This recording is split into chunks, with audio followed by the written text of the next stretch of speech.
Hi, I'm Tom Martin. I'm the CEO and founder of LawDroid, and we're a company dedicated to helping lawyers supercharge their law firms with the help of AI legal assistants that can help with everything from case law research to analyzing documents to even capturing new leads. The session you're about to watch first aired live at LawDroid's first annual AI conference. One thing I would ask of you is to please keep in touch with us. You can subscribe to LawDroidManifesto.com, which is a newsletter where I can keep you updated about the latest developments in law and technology, and let you know about great events like this that'll keep you informed and that you can walk away from with actionable intelligence. Stay tuned.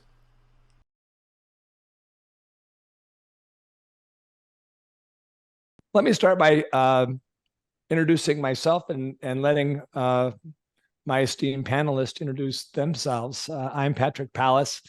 I run Pallas Law. We're a law firm of lawyers in Washington and Oregon to personal injury and workers' comp. More than that, I spend most of my time in bar leadership. I'm the past president of the Washington State Bar. I'm the treasurer for the National Conference of Bar Presidents, was the vice chair of the ABA Center for Innovation, and proudly share the work with Tom and Kat Moon in the American Legal Technology Awards. Mitch? Patrick, it's good to see you again. James, it's an honor to be on this panel with you. What a great event. This has been fun. My name is Mitch Jackson, 30 plus years litigating cases here in Southern California, 2009 Orange County Trial Lawyer of the Year, 2013 California Litigation Lawyer of the Year. I'm sharing this with you because I'm all in on AI. I think it's going to change everything. It's going to have a greater impact on what we're doing than the printing press, electricity, and the internet combined. One of the things I'm really excited about is taking all of the different topics that were discussed today, ethics, LLM, data set creation, the correct way to use this technology, right? And bring it full circle into the business of practicing law. So it's an honor to be here. I'm excited about the conversation. And James, I'm going to pass the microphone over to you. Thank you, Mitch. Great to be here with two people who I see pop up frequently. I have not had the chance to speak with yet, so this is a fun one for me. I'm James Peters. I have been with LegalZoom for over 20 years now, so in the space for a long time. Current role is the head of legal innovation, where I'm responsible primarily for figuring out new interesting ways to connect our customers with lawyers. And one of the ways we're doing that right now is with some AI. So one of my first projects in the new role, which had me very interested in taking part in this conversation with these folks. Well, gentlemen, our task today is to talk about the AI and the business of law. And I can't think of two better people that I have the good fortune of having a chance to chat with today. So let's talk about some use cases, things that you see that ways that lawyers can use AI to run a better business, maybe to be more efficient marketers, maybe to run the interior of their office better, faster, smarter, how to grow their firms, tools that are out there that help us do this, everything except maybe how to write briefs, right? I think that's been covered today. So let's move on from things from there. James, I don't know. Do you want to kick it up, kick us off?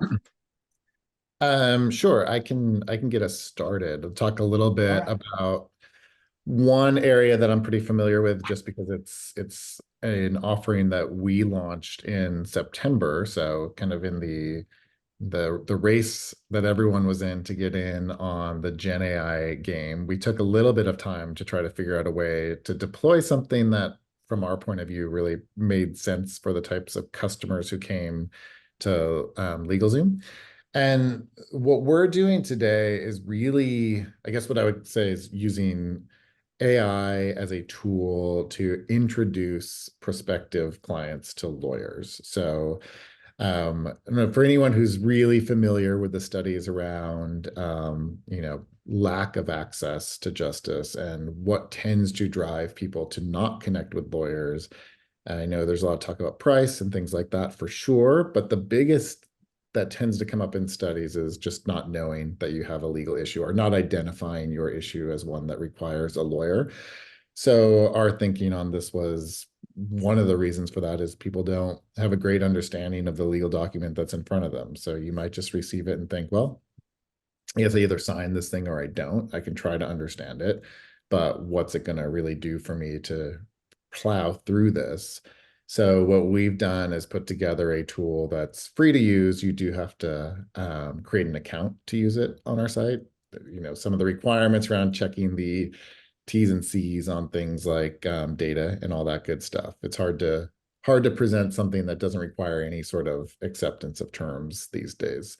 But the concept here is really saying, come to the website, upload a contract that you have. The tool, Doc Assist, will give you a few things. One, I don't want to make this sound like a marketing thing for Doc Assist, just an example of how this works, but sort of the key takeaways of the agreement, a summary of the agreement, and then it produces its own set of FAQs for the agreement. So questions that one might ask if they were looking at this agreement. And the goal here is really to do two things. One is to let people get a basic understanding of the agreement that's sitting in front of them. But the other is to highlight things that they might, say, oh, that doesn't sound great. I actually would like to talk to somebody about that and make sure I understand what's going on here. And we've had pretty good data so far in terms of the amount of folks who run a contract through, take a look at the summary, and do click on the button that says, talk to an attorney about this. We happen to have legal plans that we can connect customers to so that they can talk to one of our independent firms about the agreement, because there's sort of doc review included as one of the benefits of those legal plans. But I think there's no reason any other firm couldn't do something similar to that, right? If you build your own tool that is giving people some good basic legal information and then prompting them to say, would you like legal advice about this information that you just got? There's sort of a natural synergy there, because there's that whole, you don't know what you don't know. And then when it gets flagged as something that, oh, okay, this looks like something I should pay attention to, but I actually would like to talk to a professional about it, it just sort of works intuitively. So that's I love that. the point. I love that. I mean, James is adding value. He's adding value to his community, to potential clients, right? To people that need answers. Instead of spending hours evaluating a document, it sounds to me like they can get answers within minutes. And that's where we found AI to be such a powerful tool in the practice of law and building a practice, right? Creating better client experiences. Everything we do is about creating the best client experience possible. In the past, it took hours and days and months and years to do that. Now, literally, it can take seconds. Let me play off of something that James just mentioned with what we're doing. Internally, to try to create a better client experience, we used ChatGPT-4, it's the $20 a month service, and created our own GPT chat bot. It's called the AI Negotiator. And what we did is we fed it 30 years of negotiation blog posts. What we did is fed it the contents of some of the negotiation books that I've written or co-written over the years. What we've done is we took YouTube transcripts on negotiation and fed it into our chatbot, and then we made it available to the public. If you have ChatGPT-4, $20 a month, you have access to asking any question, any negotiation question you want, and getting an answer. And by the way, I just think the answers are fantastic. It's really good stuff. The secret for the consumer is prompting over and over. In other words, you get an answer, and this applies to what everyone's talked about today. If you're using AI and you're using prompts, it'll deliver a response. What you want to do is you want to then, as a lawyer, as a consumer, dive back into the 10 responses that AI gave you. Let's do a deep dive on number 6. What do you mean by that? What resources are available? What 3 or 4 open-ended questions can I ask to help hammer or close that deal based upon what you just shared in number 6. And so, James, what we're doing, and Patrick, is using this technology to kind of add value at the same time, market and build our brand. I think a lot of lawyers are missing out on the opportunity to really stand tall and be loud about how artificial intelligence is making good lawyers better. We are using AI every single day in our practice. If you share this in your marketing literature, in your branding material, when you're on stage, when you're talking to clients, it reassures them that you're staying ahead of the curve, that you are someone that's got his, her, or their finger on the pulse. And so, to your point, James, that's something that we're doing also, and it's working really well. I might be mistaken, but as of last week, when you do a search in the GPT-4, AI chatbots for negotiation, I believe our app's on the top. And so it was very low cost, low maintenance. We don't even think about it, but people are using it every single day. And we built a prompt in at the very end that everybody here should do. If you use this technology, you can tell the chatbot when the consumer's done using this bot, share with them a response. If you have any additional questions, reach out. Here's our phone number. Here's our contact information. Here's our website. You can train these bots to offer to be there for someone that's using them when it's all said and done. And I think that's the key to keeping the communication channels open and the relationships moving forward. Well, I think we have a running theme here about bots. Mitch, you and I have been on the same page doing very much the same thing at the same time. And That's right. We haven't had a chance to talk about it as much as we'd like.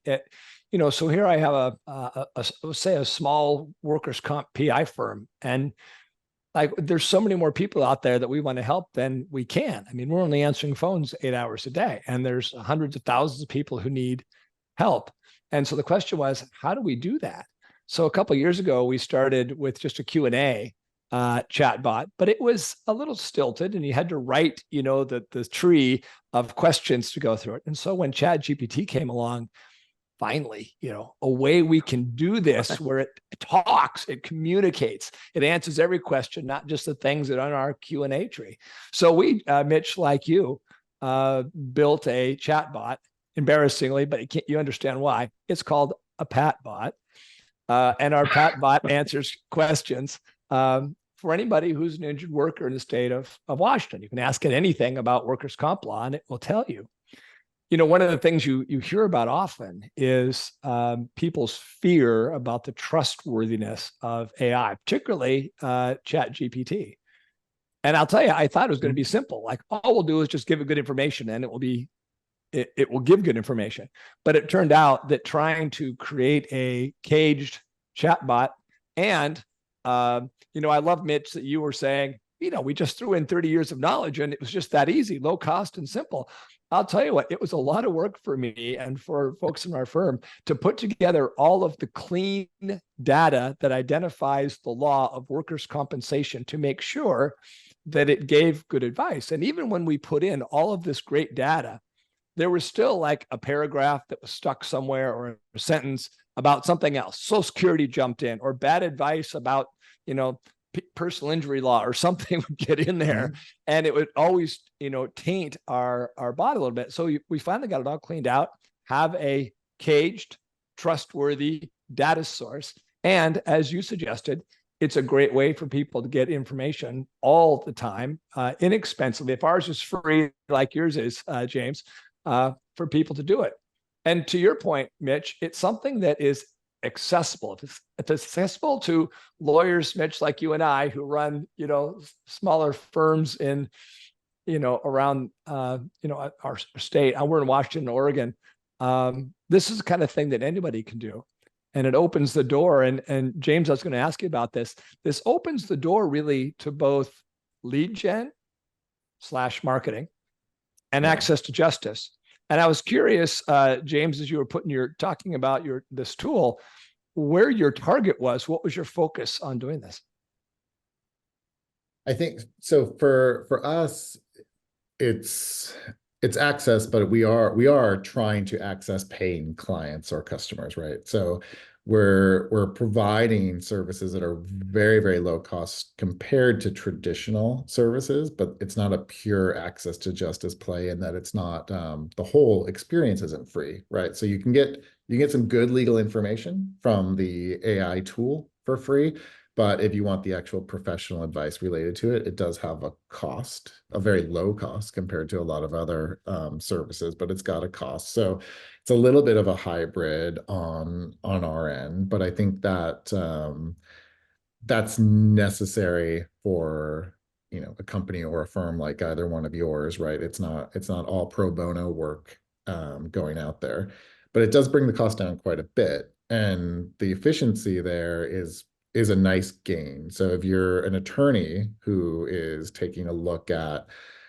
questions related to this agreement, and you've already got a good solid summary of that agreement and sort of highlights of the types of things you might want to take a look at, you are saving some time, and you can get that offering out there for a bit less than you might have otherwise. So good things. To your point, we talk about this as if it's easy, and it is easy compared to figuring out a way to do this 2 years ago. But there is a lot of work that has to go into, whether it's, creating your own caged environment for data, or layering your own proprietary sort of software programming on top of the LLM to make these things work as well as possible. Out of the box, they're good, but a little wild. And with a bit of work, you can get them to do some very cool things.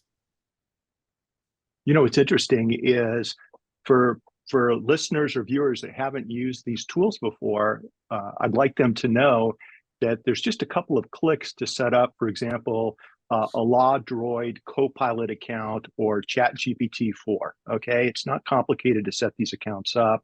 What I described earlier, what we did is we just clicked a button and we uploaded PDF documents of our posts, of our books, of everything that we've generated.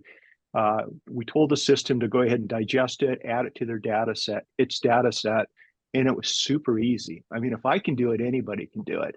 But they all don't have to be public, okay? You can do private chatbots that you can use within the firm. So I think this is something that we use to be more efficient. We have chatbots set up where it's got all of our firm, or I'm a private mediator also, all of our mediation stuff is within the chatbot. Contact information, our philosophy, how we approach, representing clients or the parties in a mediation, so that when we have to do an email or a text, or I have to respond to a social media site, I'll go to that bot. It's just clicking a link. It's like you would hyperlink a website and type in my response, please reach out to me at my, Laguna Niguel office. The chatbot has all of our data in there. And so the email, the text, the response on social media, it instantly pops up.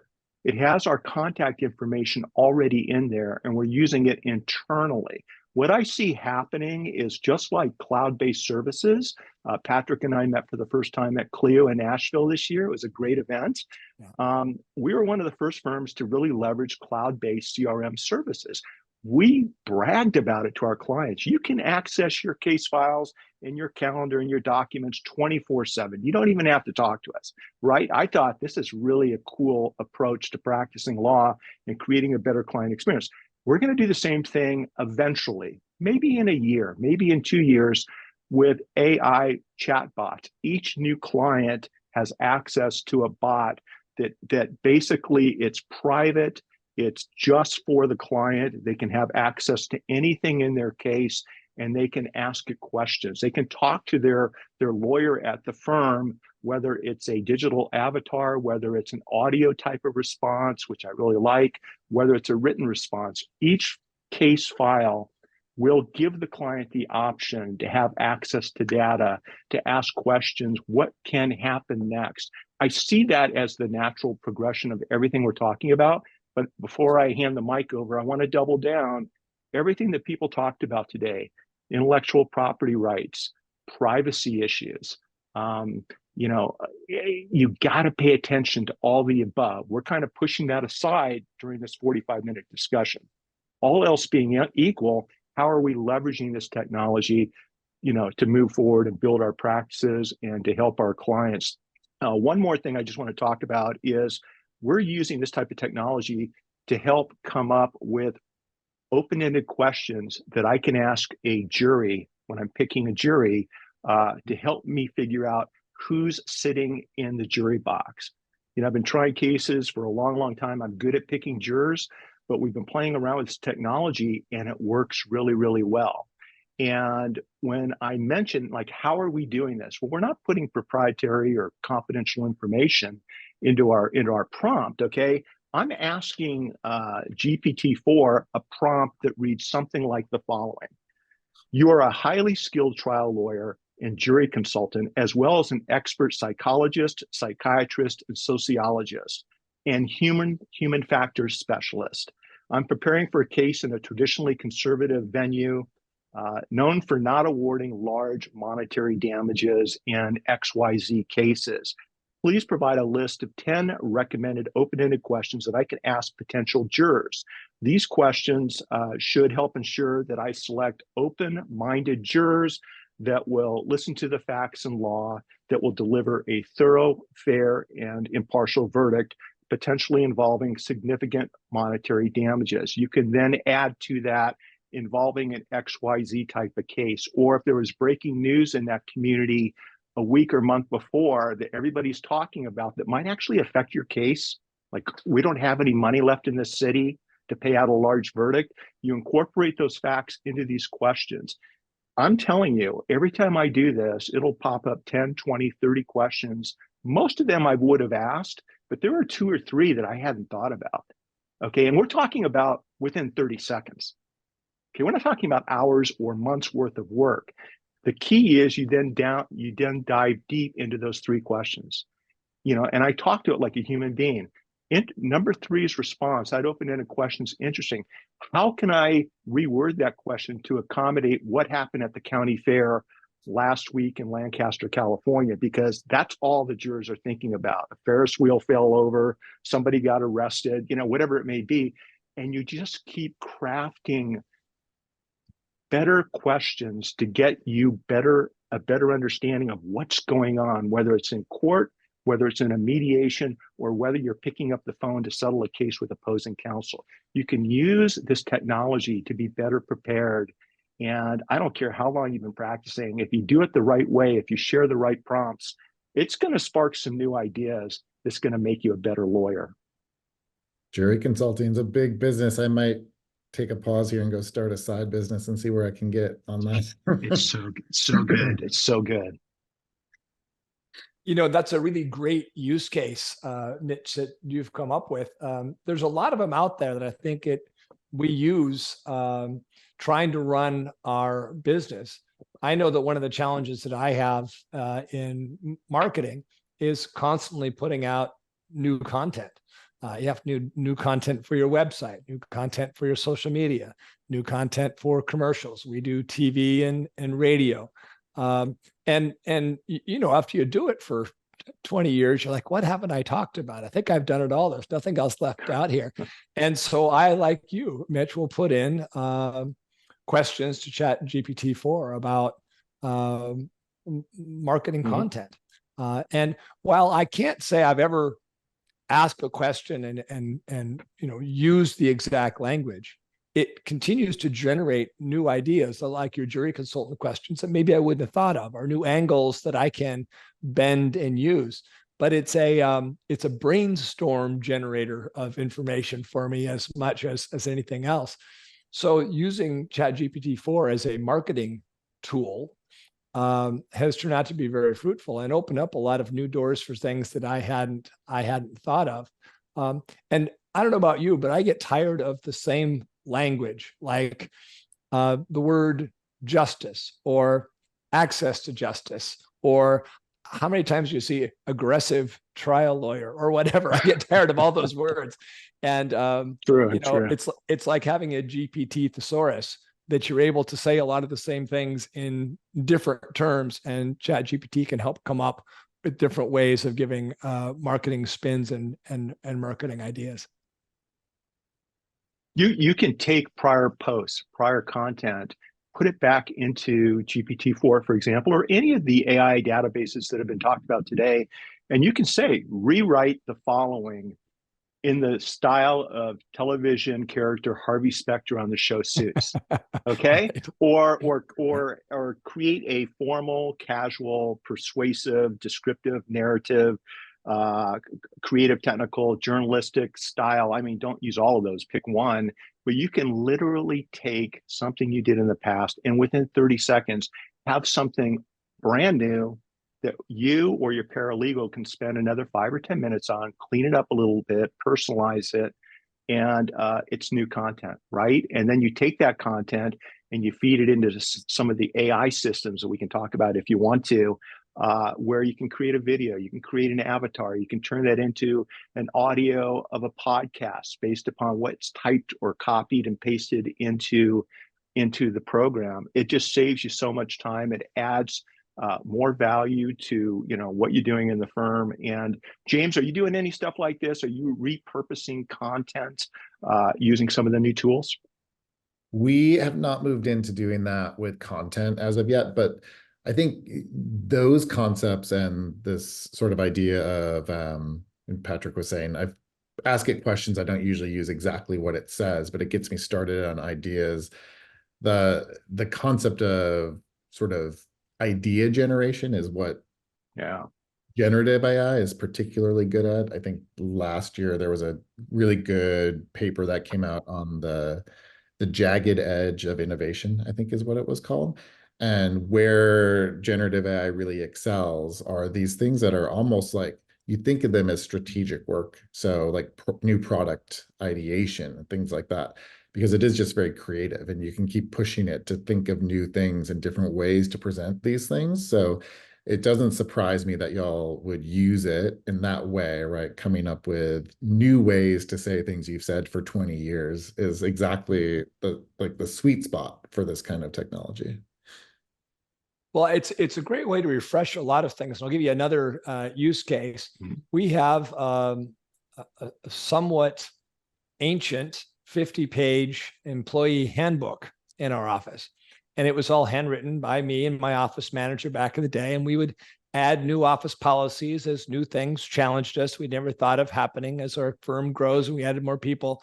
But it came to a stage we just said, is this handbook even relevant anymore? I mean, when we sent all 40 of our people home and nobody came to the office, and suddenly all of our policies about attendance and the clothes you have to wear, an appropriate professional attire, seemed ridiculous. Like, wow, we really need to redo all of this.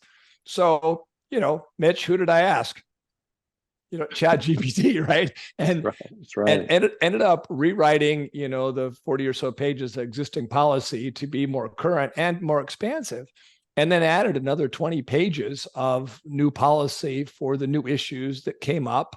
Like we have unlimited PTO for our people. We don't keep track of attendance anymore. And if you don't want to work, don't work. But make sure you hit your goals and your standards for every week. So unlimited PTO policy gets written up. We ended up having 6 people that got pregnant this year. Like, wow, we've never really talked about what this, maternity and paternity leave looks like and how it applies. So Chat GPT helped, do that. And then suddenly, everybody has kids running around in their living room while they're trying to work. And we're like, well, how does this work? How can we make this professional and manage these things and set some expectations? Hey, chat, what do you think? And it started with developing policies. And of course, we sent them out through the firm and everybody gives their feedback and we develop something that works. But I found that ChatGPT was really a smart way to give a lot of scope and a lot of thought to developing a wide array of in-house, policies for a law firm. And I may just every year, give it all of my current handbook and say, what am I missing? like, what else should we do here? How can we improve this? If I was an HR manager, what additional policies might I consider? Especially when you take into consideration the changes in IP law when it comes to, they talked about facial recognition earlier. when you talk about how are these companies building their data sets, their LLMs, right? And a lot of the content and data that these companies have acquired over the years through their TOS agreements don't apply to generating these data sets using AI. In other words, the consent that was given back in the day never anticipated using this content for AI. The same thing applies, I think, with lawyers. Is we can use this technology to check our forms, to check our templates, to do exactly what Patrick mentioned. One of my favorite prompts is super simple, but we've used it to improve our template forms. We've used it to improve our text forms, our email forms. And the prompt reads as follows. And I want everyone to realize how simple this is. You can have a prompt, and we just copy and paste. We have these things where we can just press a button and the prompt pops up, word replacement technology. But the prompt reads, please proofread the following content, correct spelling and grammar errors. Do not modify the style or substance except in minor ways intended to make the content easier to read and understand. And what we're finding is our template letters, there's, even though we've been using, and I pride myself on the quality of our templates, there's always something that we've missed. And it cleans it up, just one or two words, or maybe, the way a sentence is structured. Simple ways to improve your work product, leveraging AI that's fast, that's easy, and it works really, really well. I love the end focus of that prompt on making it simple and easy to understand. I think that's just one of the things that almost anyone who is in the practice of law could use a little bit of assistance with, as a general matter. Sometimes even, I guess, directly correlated with how much experience and how good you are, it gets more and more complicated sometimes. And that ability to sort of make it a little bit more digestible for your clients is a nice thing. Or opposing counsel. Or opposing counsel. I'm telling you, we've done demand letters where I've looked at it, and they've done in-house with AI complementing the process. And I'll take that demand letter and I'll say, rewrite this demand letter so that an 8th grader can read it. Okay. And I mean, I'm paraphrasing, but that's basically what the prompt is. And James, to your point, I'm sorry to interrupt you, Patrick, but to your point, James, is it basically rewrites the letter in a way that anybody can understand it, whether they've had their 2 cups of coffee first thing in the morning, or it's late at night and they're finally getting that email and they're tired. Maybe they've had a glass of wine. It's 11:30 at night. They're still going to understand it, right? You're just holding their hand and walking them through the process. And I think that's critically important. So we don't need to use AI to make things more complicated. We can keep things easier to understand so that the recipient of our message acts the way we want him, her, or they to act. Patrick. Well, I'll say, unfortunately, there's 2 different kinds of letters. Letters that lawyers write and plain English. And I wish that, sometimes those 2 would come together a little more frequently. But I'm a victim of my education. When you try to write something like this, it's too detailed. It says things using terms of art. Yes, it's accurate, but so what if your client doesn't get it, or it's too long? Cut to the chase and get things done. And having ChatGPT sometimes I like what you've done to build on existing forms. There's been forms that I found, and often it's pleading, but sometimes it's letters. Like our introductory letter we sent out to every new client. I read it, and it's the same one we had for 10 years. And like, this is rough. Can't we do this a little easier, right? And rewrite it in plain English so that anybody can understand it.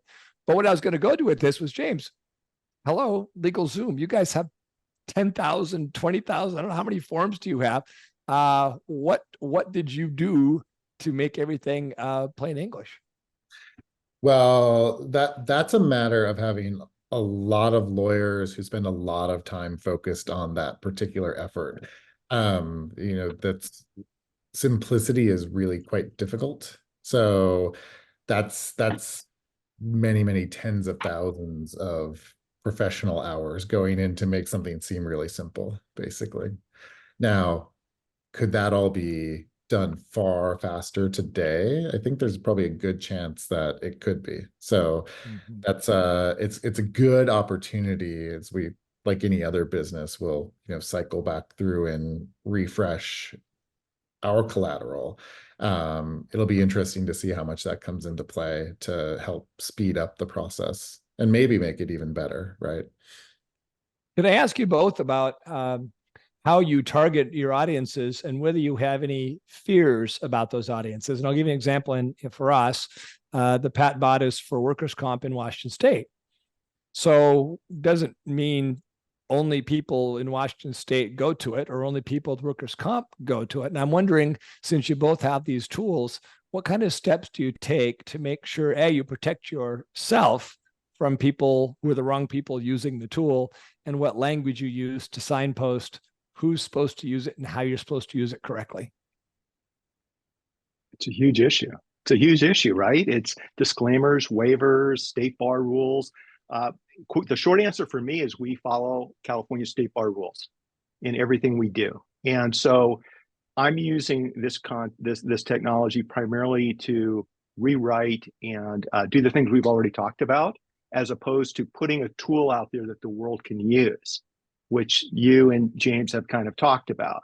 And I think it's really important, for example, if I ask AI, I'm giving an opening statement, right? Or I'm a mediator mediating a case on Zoom. The parties are in breakout rooms. I want to do an opening statement and kind of set the frame or the mindset of where we are. Oftentimes, I'll use this technology to take a step back, and I'll have my statement, my opening statement, my opening 5 minutes, whatever it is, 10 minutes, 15, and I'll say, rewrite the beginning, rewrite the first 2 to 3 minutes of my opening statement in the form of a persuasive hook, and use the hero's journey storytelling technique to set the tone for what happens next. And then what I found is the reply that comes out, the response is that first 2 or 3 minutes is usually pretty captivating because you're using established writing storytelling techniques.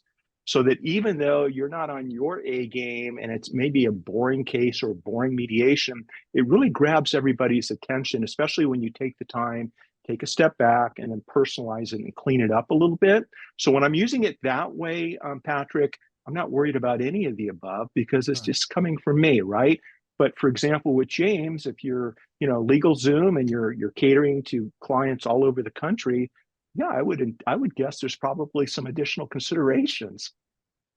Yeah, I was gonna say we don't have the benefit of having just one clear, well, maybe not clear, one set of regulations to look at for us because we are in all 50 states. And our particular tool, because it's really just summarizing content, is a little bit simpler than it would be if you were trying to give state-specific input to folks, for sure. But we've got a few things that we've done on that front. Disclaimers, of course, you have to have those in place. We try to be fairly clear about, even disclosing it's an AI tool, it's in beta, these things aren't perfect. It's information, not advice, all those things. We also actually do block users from outside of the country for a variety of reasons. Data protection kind of stuff gets a bit squirrely there. The reality is when you build these things, that you're not going to be able to prevent necessarily people coming in who you don't want to be using it, and maybe who want to be using it in ways that you would rather they not. So we spent a lot of time building our own software layer on top of this that has a lot of rule structures built into it. Not super useful in terms of like ability to deploy for a lot of people who might be listening to this, but maybe from just a practical experience perspective, useful to hear it.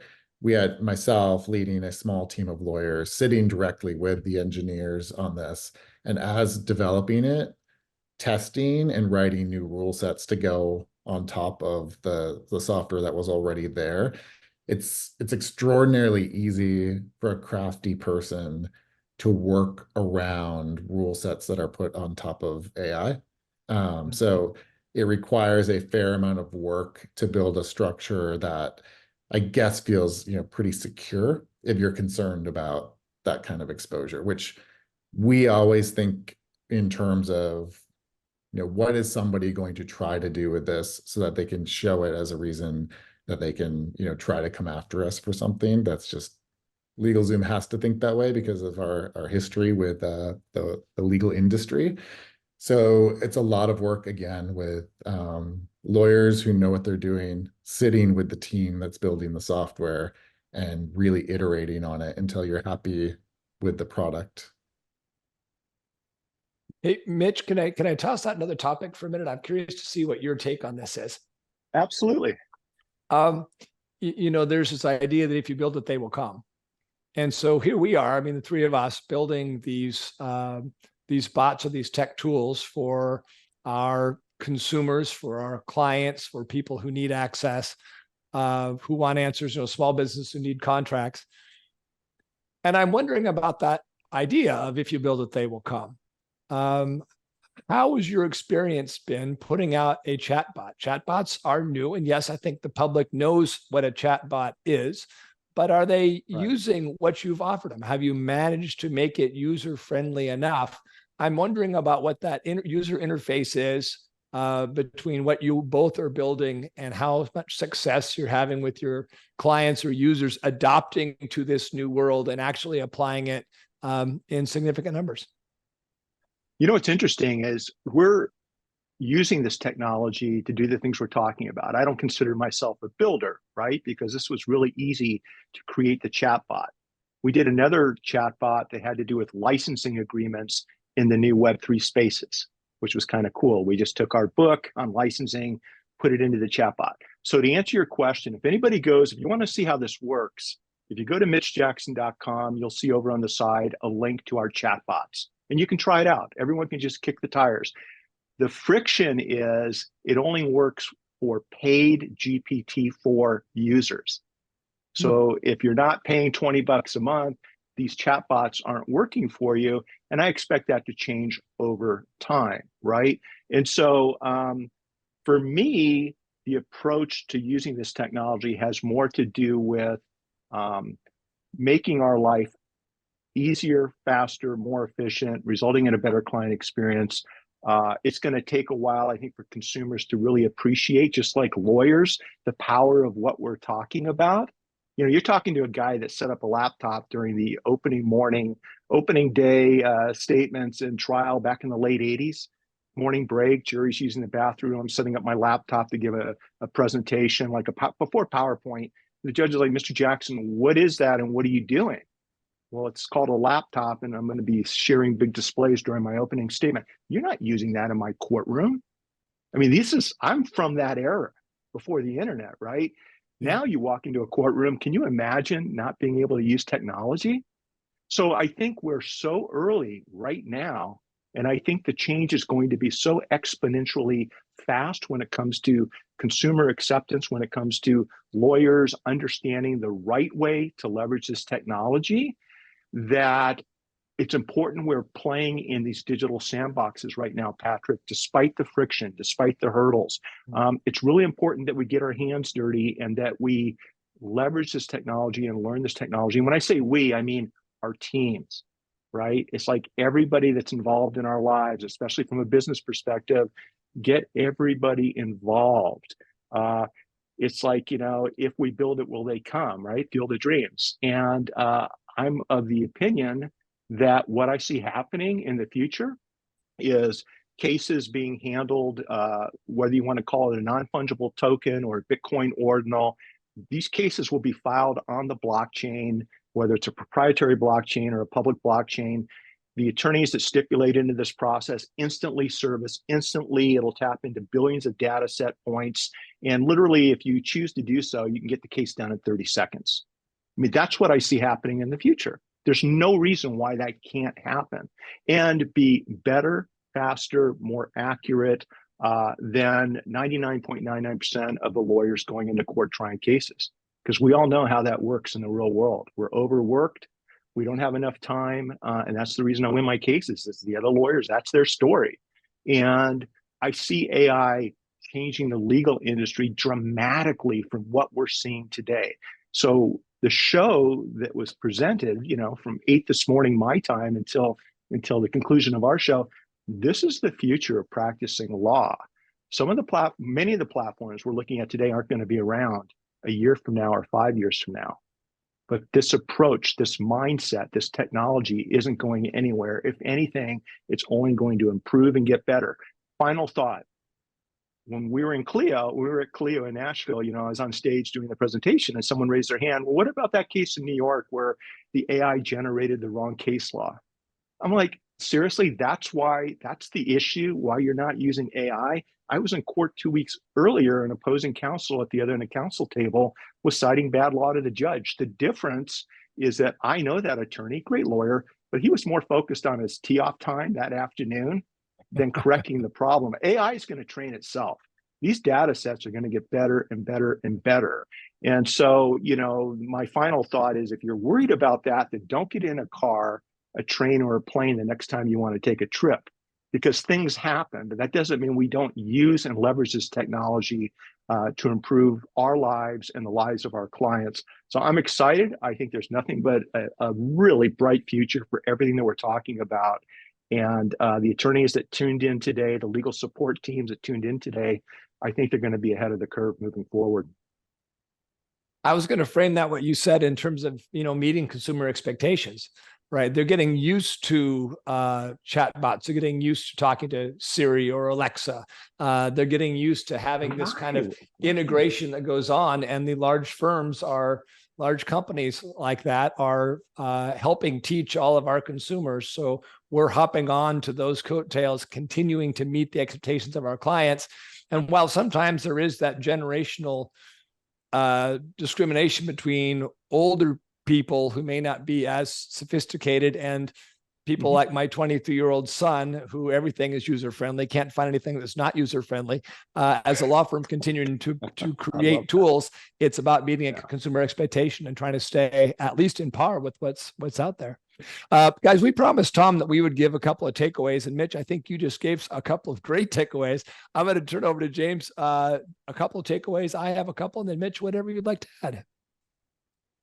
Yeah, I think so. From my point of view, the one thread that was really going through the first part of this conversation, and for me, is what I really hope for with application of AI for legal, is this thought of becoming less of a gatekeeper to certain kinds of knowledge.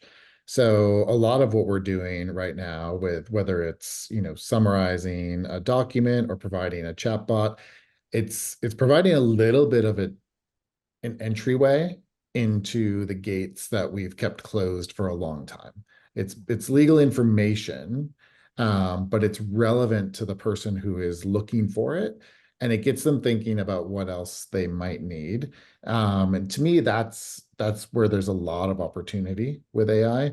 There's so much capability of presenting better content and educating people better about what their actual needs are, that if done well, it gives people just a lot more information. One, like maybe sometimes they'll solve their own problem. That's great. They won't have to go hire anybody for anything. Two, a lot of people will be able to figure out what the issue is that they're trying to deal with and just have a better understanding of it to go in and work with a professional to actually solve those problems. To me, that's my big thread with AI. It's like a little bit more transparency, a little less gatekeeping, better information for the public to make better decisions. And I'm hoping to see that just kind of build on itself. I will leave you with a couple of thoughts as a former bar president and now one of the leadership at the national level of bar presidents. There are so many bars that are scared of AI, and so many people that think AI literally is like that case where the guy showed up and had a cat on his face, or the case you talked about, Mitch, where we've heard through the day about hallucinations in a brief.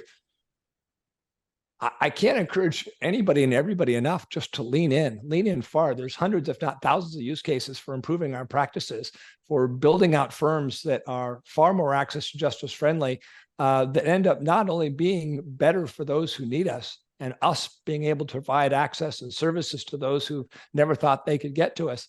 But hey, it's lead generation, which is all good for business as well. You can have your cake and eat it too. Don't be scared, jump in, be curious. Everybody should be a Mitch Jackson. Like, I'm going to create a bot next week. In fact, I'm going to give everybody who signs up in my firm a bot.